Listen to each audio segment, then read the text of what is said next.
terpilih untuk sama-sama menunaikan sembahyang fardu subuh berjemaah, dan seterusnya terpilih untuk sama-sama mendengarkan juga majlis ilmu yang insya-Allah penuh keberkatan.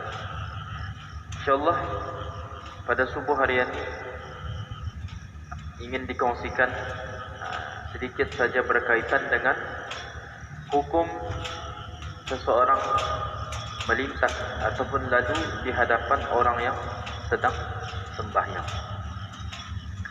Antara hadis yang menerangkan larangan ini adalah Abu Juhaim, yaitu nama sebenarnya Abdullah bin Harith bin Simmah al-Ansari, melaporkan. Di sini kalau sebenarnya kita ni mendengar orang Arab Abu Juhaim, contohnya Abul Qasim, Abu, banyak sana Abu ataupun Ummu Abdillah. Contohnya Abul Qasim adalah kunyah al-laqab bagi Nabi sallallahu alaihi wasallam. Abul Qasim, bapa Qasim, kerana anak baginda sallallahu alaihi wasallam yang lelaki yang paling tua namanya adalah Qasim. Sebab tu kena panggil bapa Qasim, Abul Qasim. Contoh seseorang ni, si A ni ada anaknya yang paling tua namanya Safwan contoh. Dia boleh kena panggil Abu Safwan. Kalau di tanah Arab orang suka memakai gelaran macam itu. Abul Qasim, Ummu Abdillah dan sebagainya. Di sini Abu Juhaim, yaitu nama sebenarnya Abdullah bin Harith bin Simmah al-Ansari, melaporkan. Katanya Rasulullah sallallahu alaihi wasallam menerangkan, sekiranya orang yang lalu di hadapan orang yang sedang sembahyang tahu betapa besarnya dosa perbuatan itu, pasti dia akan mendapati berdiri selama 40, lebih baik daripada lalu di hadapan orang yang sembahyang. Sekali lagi, sekiranya orang yang lalu di hadapan orang yang sedang sembahyang tahu betapa besarnya dosa perbuatan itu, pasti dia akan berdiri selama 40, lebih baik daripada lalu di hadapan orang yang sembahyang. Kata pelapor hadis ini, Abu Nadar, saya tidak pasti sama ada dia menyebut 40 hari ataupun 40 bulan ataupun 40 tahun. Hadis riwayat Imam Bukhari dan Imam Muslim. Muttafaqun alaih, artinya Imam Bukhari dan Imam Muslim kedua-duanya ada meriwayatkan hadis tadi. Hadis yang sahih dan kita ni dapat amalkan.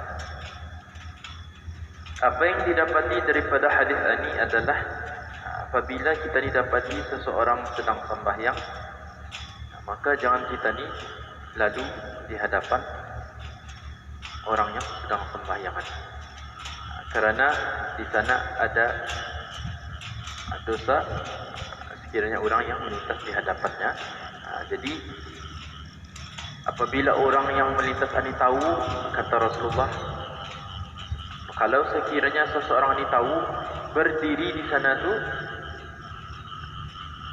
artinya dia tidak melintas.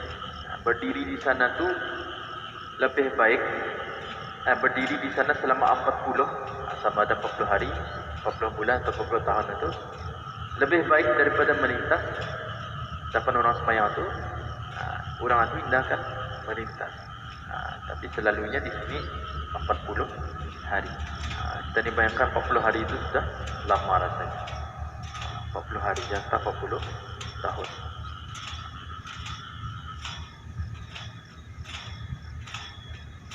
Okay, so ini satu. Itu dia punya hadis.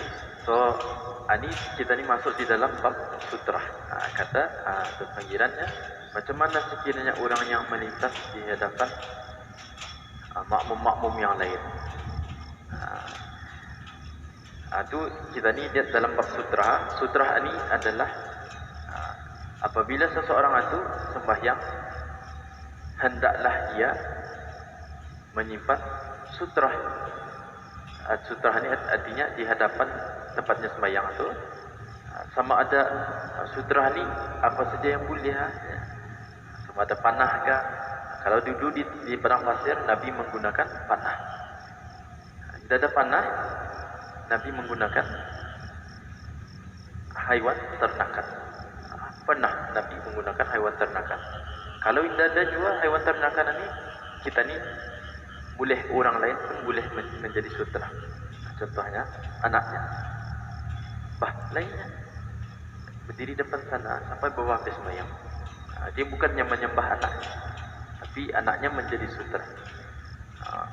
Kalaupun sutra yang paling senang masa ni boleh pakai kunci, boleh pakai beg, jam, mobile, boleh. Dan yang sekarang ini paling senang, kita ni berada di masjid, kita ni pakai sejadah. Sejadah ni adalah anggaran sutra hatuan, anggaran sutra. Jadi apa soalannya? Soalannya sekiranya imam tu sudah bersutra, makmum di belakang macam mana? Sekiranya ada yang melintas juga di hadapan makmum, di sana boleh. Contohnya ada yang contohnya dia sakit parut, akan ke tandas, dia ni saf pertama, dia kan lalu boleh dia melintas di hadapan makmum, tapi tidak boleh dia melintas di hadapan imam, melainkan melimpasi sutrah yang sudah diletakkan oleh imam itu. Artinya dalam kata lain, sutrah makmum itu adalah sutrahnya imam. Artinya imam mesti menyimpan sutrah di hadapannya satu sahaja. Okey, perbezaan di antara orang yang menyimpan sutrah dengan orang yang tidak menyimpan sutrah. Sekiranya orang yang menyimpan sutrah sudah, kita ni simpan sudah sejadah ni sebagai sutrah. Ada orang yang akan melintas, sunat hukumnya untuk kita ni menahan. Indah batal kita ni punya perbuatan kita ditahan. Selepas itu, orang itu hendaklah ia faham, tidak boleh dia melintas di sana. Ia hendaklah mencari jalan lain. Sekiranya tidak ada juga, pernah satu ketika ada seseorang itu semasa zaman Nabi, ada seseorang itu melintas, kemudian sahabat ini yang sembahyang ini ditahan. Selepas itu ada lagi dia mencari-cari jalan, sudah cari, ada juga jalan lain. Dapat satu sejadah je, dapat sahabat ini berjalannya. Kali kedua sahabat ni tahu orang itu kan melintas lagi, ditulaknya lebih kasar daripada tulakan yang daripada tahanan yang pertama, arah leher. Diriwayatkan di leher. Artinya di sana walaupun ia menghalang di leher, ditulaknya sedikit, tidak akan membatalkan sembahyang orang yang menahan ini. Berbeza orang yang tidak menyimpan sutrah, ia tidak ada hak untuk menahan. Sebab itu nada langsung, berarti nada hak dia untuk menahan. Kalau sekali disimpannya sudah kunci sudah, di sana nada sejadah contohnya, ia ada sunat hukumnya untuk menahan.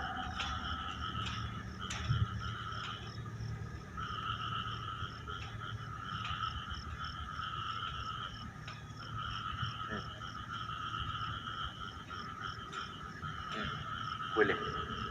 Sana menolong, sana boleh. Sebab tu di dalam hadis yang lain mengenai dengan ini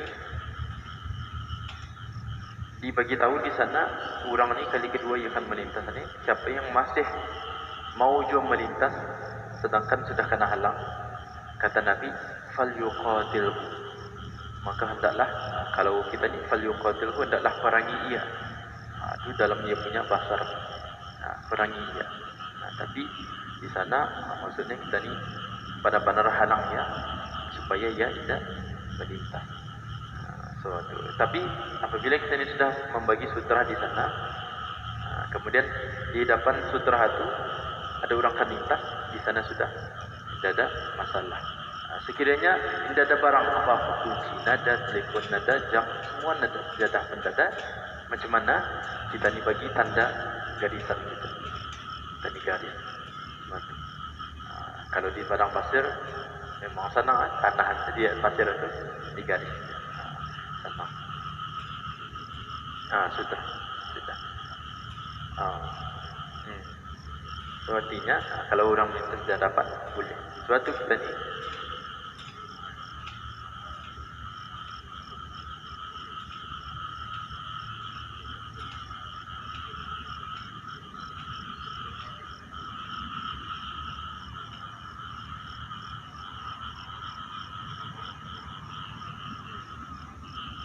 siapa dia jadi makmum kah?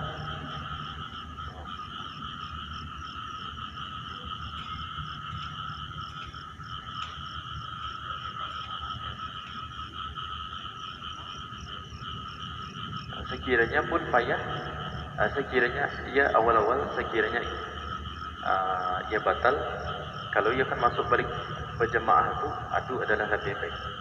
Tapi hendaklah ia berusaha awal-awal dicarinya dulu. Kalau dapat ke siring benar, keluar ke siring benar.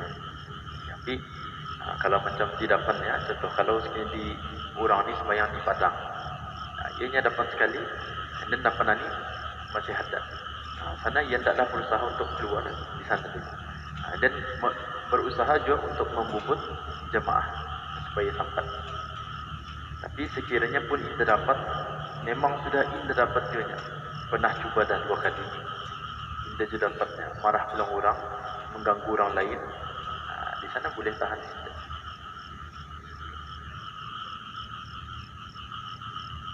Kalau itu sembahyang boleh.